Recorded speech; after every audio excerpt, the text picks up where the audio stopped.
నమస్తే, welcome to prime night desk analysis. నేను మీ బ్రహ్మనాయుడు. మంగళగిరిలోని జనసేన పార్టీ కార్యాలయంలో గణతంత్ర దినోత్సవ వేడుకల అనంతరం జనసేన అధినేత సంచలనమైనటువంటి వ్యాఖ్యలు చేశారు.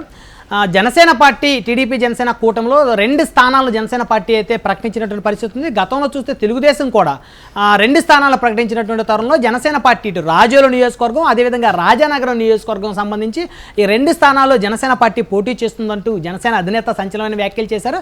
అయితే ఈ 2 స్థానాల్లో ఎవరు పోటీ చేస్తారనే దాని మీద అయితే సర్వత్రా ఆసక్తి నెలకొంది. అయితే ప్రధానంగా కనుక చూస్తే ముందు రాజోలు నియోజకవర్గంలో 2019లో జనసేన పార్టీ గెలిచినటువంటి ఏకైక నియోజకవర్గంగా చెప్పుకోవచ్చు. ఈ నియోజకవర్గం నుంచి ఖచ్చితంగా జనసేన పార్టీ పోటీ చేస్తున్నటువంటి అంచనాలు మొదటి నుంచి ఉన్నాయి, టీడీపీ జనసేన కూటమైనప్పటికీ కూడా. అయితే రాజోలు నియోజకవర్గం నుంచి బొంతు రాజేశ్వరరావు పేరు అయితే ప్రధానంగా చర్చకొస్తున్నటువంటి పరిస్థితి ఉంది. బొంతు రాజేశ్వరరావు వైఎస్ఆర్ కాంగ్రెస్ పార్టీ నుంచి జనసేన పార్టీలోకి చేరారు.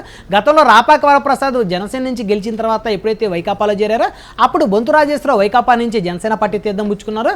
అయితే బొంతు రాజేశ్వరరావు రాజానగరం నియోజకవర్గంలో పోటీ చేయాలనేటువంటి ఇంట్రెస్ట్తో ఉన్నట్టు తెలుస్తూ ఉంది. అయితే బొంతు రాజేశ్వరరావుకి సంబంధించి స్థానికంగా బలమైనటువంటి క్యాడర్ కూడా బొంతు రాజేశ్వరరావుకు ఉందని చెప్పొచ్చు. ప్రధానంగా చెప్పాలంటే రాజోలు నియోజకవర్గం ఎస్సీ రిజర్వ్డ్ నియోజకవర్గంగా రాజోలు నియోజకవర్గం అయితే గుర్తింపు పొందిన పరిస్థితి ఉంది. కాబట్టి ఈ నియోజకవర్గానికి సంబంధించి గతంలో రాపాక వరప్రసాద్ పోటీ చేసిన పరిస్థితి ఉంది. ఇప్పుడు బొంతు రాజేశ్వరరావుకే జనసేన టికెట్ ఇస్తారనే ప్రచారం పెద్ద ఎత్తున సాగుతుంది. అదేవిధంగా రాజానగరం నియోజకవర్గం చూస్తే రాజానగరం నియోజకవర్గం నుంచి బత్తుల బలరామకృష్ణ పేరైతే పెద్ద ఎత్తున అయితే తెర మీదకి వస్తున్నటువంటి పరిస్థితి ఉంది.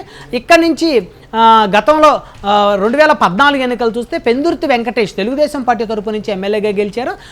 2014 నుంచి 2019 వరకు పెందుర్తి వెంకటేష్ రాజానగరం నియోజకవర్గంలో తనదైనటువంటి శైలిలో రాజకీయాలు నడిపారు. 2019లో సైతం పెందుర్తి వెంకటేష్ పోటీ చేసి దాదాపు 30,000 ఓట్లకే పరిమితమైనటువంటి పరిస్థితి ఉంది. సో టీడీపీ జనసేన కూటమి బరిలో అయితే ఖచ్చితంగా పెందుర్తి వెంకటేష్ ఉండరనేటువంటి వాదన అయితే బలంగా నియోజకవర్గంలో వినపడతా ఉంది. పెందుర్తి వెంకటేష్ ఎప్పుడైతే తెలుగుదేశం పార్టీ తరపు నుంచి ఓటమి చెందారో దాదాపు అప్పటి నుంచి కూడా రాజానగరం నియోజకవర్గంలో యాక్టివ్గా లేరని చెప్పుకోవచ్చు. ఇటీవల కాలంలో రాజానగరం నియోజకవర్గం నుంచి జనసేన పార్టీ తరపున ఇన్ఛార్జిగా బాధ్యతలు తీసుకున్నటువంటి బత్తుల బలరామకృష్ణ నియోజకవర్గంలో అన్నీ తానే నడిపించిన పరిస్థితి ఉంది. రాజానగరం నియోజకవర్గం మొత్తం కూడా బత్తుల బలరామకృష్ణ అదేవిధంగా ఆయన కుటుంబ సభ్యులు అనేక సార్లు నియోజకవర్గం మొత్తం కూడా పర్యటన చేస్తున్న పరిస్థితి అయితే ఉంది. రాజానగరం నియోజకవర్గంలో ప్రతి ఇంటికి కూడా బత్తుల బలరామకృష్ణ తిరిగినటువంటి పరిస్థితులే ఉన్నాయి. నియోజకవర్గం మొత్తం కూడా సమస్యలు తెలుసుకోవడంలో బత్తుల బలరామకృష్ణ సక్సెస్ అయ్యారని చెప్పొచ్చు.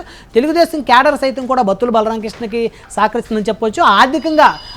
ఆర్థికంగా అత్యంత బలవంతుడైనటువంటి బత్తుల బలరామకృష్ణకే జనసేన పార్టీ కనుక టికెట్ ఇస్తే ఖచ్చితంగా గెలుస్తారనేటువంటి చర్చ కూడా నియోజకవర్గంలో పెద్ద ఎత్తున అయితే మొదలవుతూ ఉంది.